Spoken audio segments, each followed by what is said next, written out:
I'm a retired priest from Christ Church Cathedral, and we welcome you to this wonderful bit of history in old Lexington. I'm going to do just a little bit to tell you how this came about, and then my wife, Frances, is going to talk about some of the specific things that I think will be of interest to you.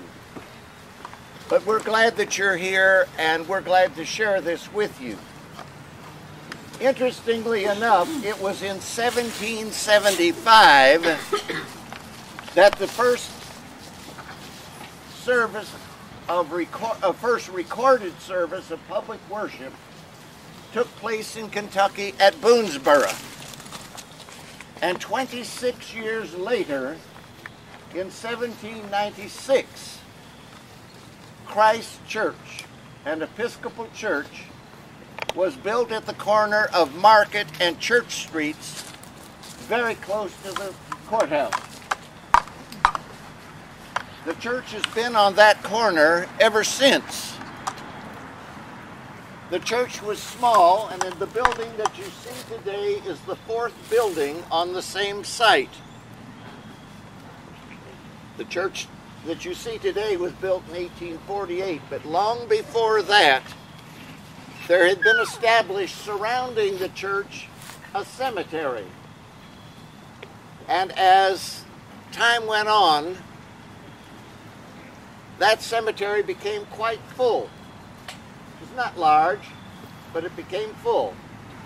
And in 1832, the mayor of Lexington, Charlton Hunt, and his wife deeded to the church, now Christ Church Cathedral because the bishop is there, but deeded to Christ Church 4 acres here.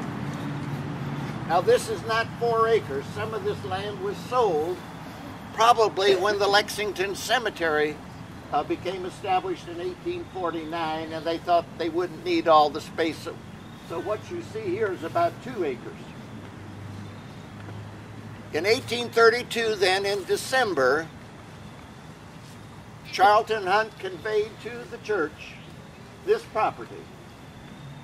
And you know what happened just a few months later, the first cholera epidemic, which brought many, many burials in this very spot. And so we're indebted not only to the church itself for the idea of a cemetery on the original grounds, but to Charlton Hunt and his wife for conveying these grounds. Later on, the cholera epidemic helped to fill up this particular place. And many of the people from Christ Church, because the church enlarged in 1848, were brought here. They were removed from Church and Market Streets to this particular location. I cannot begin to describe to you how awful this place looked just a few years ago.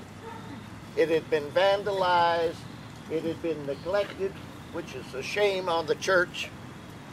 But through the efforts of some very energetic women who would not sit still, this place was cleaned up and brought back to far better condition than it had appeared then. There is a list, and my wife will tell you about it. There is a list of all of the known burials in this place. And since her book was published, we found even more burials. So now I'm very happy to introduce to you my wife, Frances Keller Swinford Barr, who has written the book on the old Episcopal burying ground, no S, ground, often called Lexington's Westminster Abbey because so many prominent early settlers found their final resting place right here. Frances.